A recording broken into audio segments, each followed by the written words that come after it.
Sir ఇప్పుడు ఒక అమ్మాయి ఫోన్ చేసిందండి. ఆ అమ్మాయి ఏమంటదంటే, తను యోని ఉంది ఆర్గాన్ ఉంది కదా! ఈ చాలా చిన్నదండి.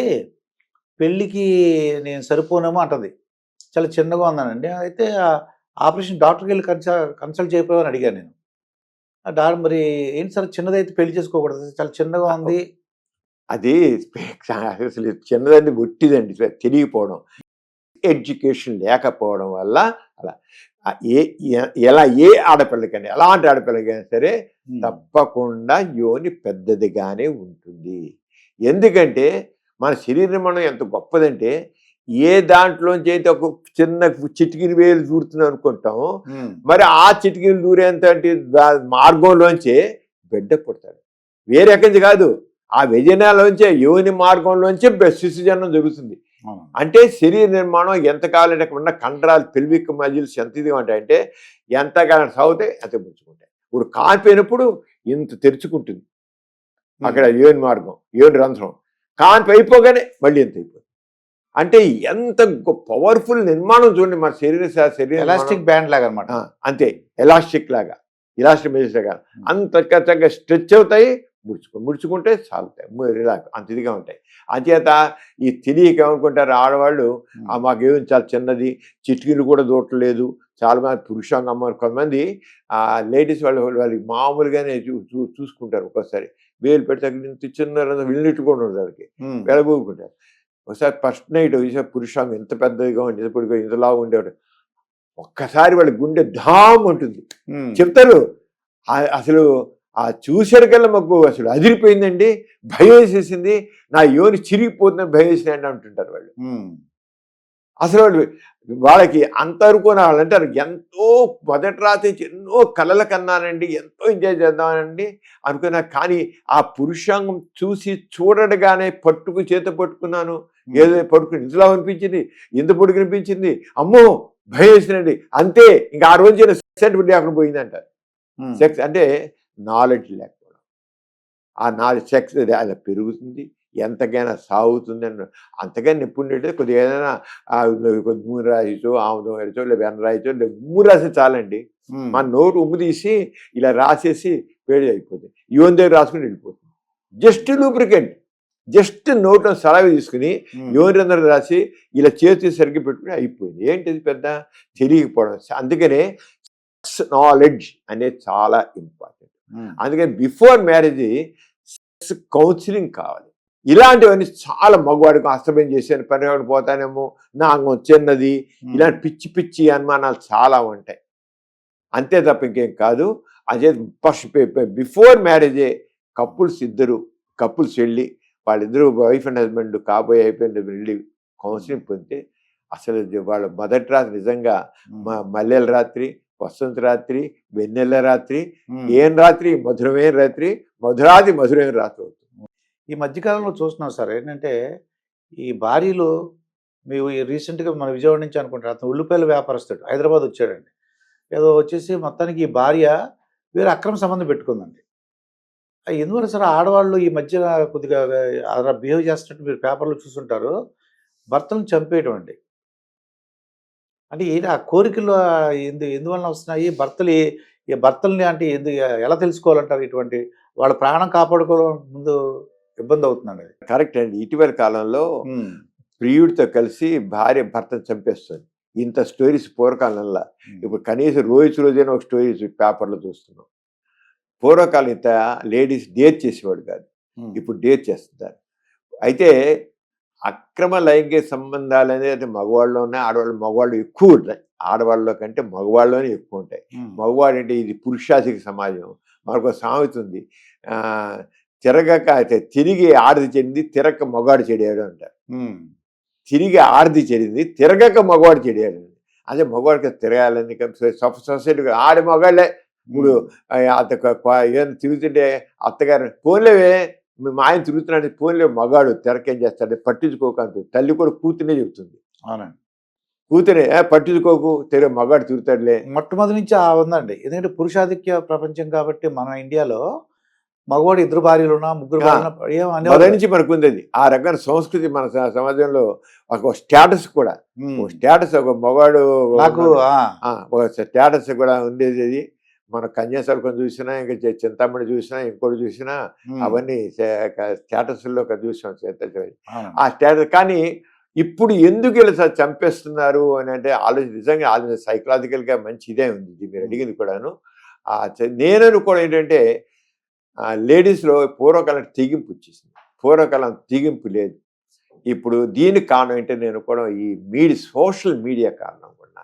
సో వీళ్ళందరూ ఉదయం లేచి రాత్రి దాకా ఆ సెల్ ఫోను దాంట్లో చూడడం కనుక వీళ్ళ ఆ నేరాలు ఘోరాలు ఏం చేయగల మనం కూడా అలా చేయాలి. ఆ సోషల్ మీడియాలో మరి ఎక్స్ట్రా మ్యారిటల్ కాంటాక్ట్స్ ఇవన్నీ ఉన్నాయి. ఇవన్నీ ఉండేవి బాగా ఎక్కువ ఉంటున్నాయి. మీరు సీరియస్ తీసినట్లయితే టీవీ సీరియస్ అంటే అక్కడ అన్ని రంగు కథలు ఎక్కువ కనబడతాయి. ఈ రంగు కథలు ఈ బొంకు కథలు ఇవే కనబడతాయి టీవీ సీరియల్. వీళ్ళకి లింక్ వాళ్ళకి లింక్ వాళ్ళ లింక్ ఇంకో పని పాట లేదా అని అనిపిస్తుంది సీరియల్స్ చూస్తుంటే. అంత అదిగా అవన్నీ మనుషుల్లో తెలియకుండా ఉండి ఎవరికైతే కాస్త ఆ బెండ్ ఆఫ్ మైండ్ ఉంటుందో వాళ్ళది ప్రొవోక్ చేస్తుందేమో అని నేను అనుకుంటున్నాను. ఇది ఎక్కువ సైకాలజిస్టులు మీలాంటి సైకాలజిస్టులు మాత్రం తప్పకుండా స్టడీ చేయాలండి. నిజంగా అందరిని ఆలోచిస్తాయి ఎందుకు పూర్వకాలం లేనిది ఇప్పుడు ఎందుకని. ఒక ఆవిడేమో మొగుడిని చంపేసేసి ముక్కలు చేసి ఫ్రిడ్జ్లో పెట్టి తర్వాత కుక్కర్లో పెట్టి ఉడికించి ఏమి చేసిన కథలు.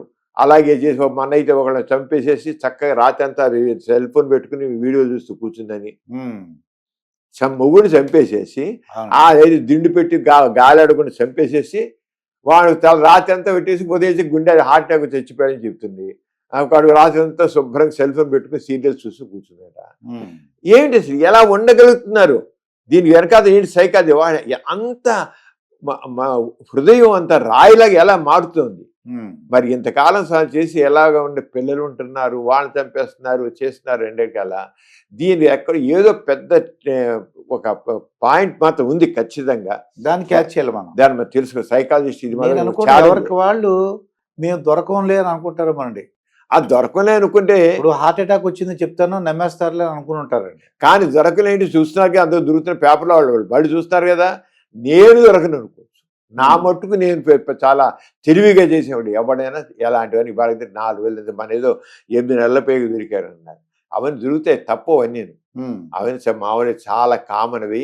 దొరకపోవడం 2 ఇవాళ కాదు ఇంకో రోజు కానీ తప్పకుండా జరుగుతుంది, ఎప్పటికైనా అవుతుంది. మన ఒక భర్త కార్యం చెప్పేశాడు, పిల్లలేమో సాఫ్ట్వేర్ అమెరికా నుంచి ఉన్న వాళ్ళు వచ్చారు చూశారు. నిజంగా అందరు నమ్మించారు. 8 నెలలు పోయాక వాళ్ళ తండ్రి వేరే మాట్లాడుతూ ఉంటే ఫోన్లు తెగమంటుంది. ఏమిటని వచ్చింది అతను బాత్రూమ్కి వెళ్ళగాక ఆ ఫోన్ చూస్తే ఒక ఎవరితో మాట్లాడుతున్నా చూస్తే అతను రంగా సంబంధం వెళుతూ ఒక అమ్మాయి ఆ అమ్మాయిని పెట్టుకుని ఆ అమ్మాయితో కాంట్రాక్ట్ పెట్టుకుని ఇది భార్యను చంపేశాడు. కొడుకు తెలిసి 8 నెలల తర్వాత కొడుకు కూతురు ఇద్దరు హైలీ క్వాలిఫైడే. వాళ్ళిద్దరు సాఫ్ట్వేర్ అమెరికాలో ఉన్నారు. వచ్చారు, వచ్చేసి తండ్రి తల్లిపోయిందని తండ్రితో ఉంటే చూసే చివరికి అసలు నిర్వాహకం బయటింది. చివరికి కూతురు కొడుకు ఇద్దరు కలిసి తండ్రి మీద కంప్లైంట్ ఇచ్చారు, అరెస్ట్ చేయించారు, పట్టించారు. తండ్రి ఇంత మా తల్లిని చంపిన దుర్మార్గుడు తెలియదు. ఇలాంటి చేత ఎప్పటికైనా బయటపడతాయి.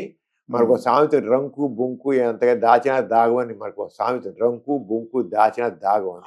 అంచేత ఎప్పటికైతే కానీ ముందు ఆ రిలేషన్ ముందు అనుబంధం కావాలండి, రిలేషన్షిప్స్ కావాలండి, ప్రేమ అభిమానం అది కావాలి.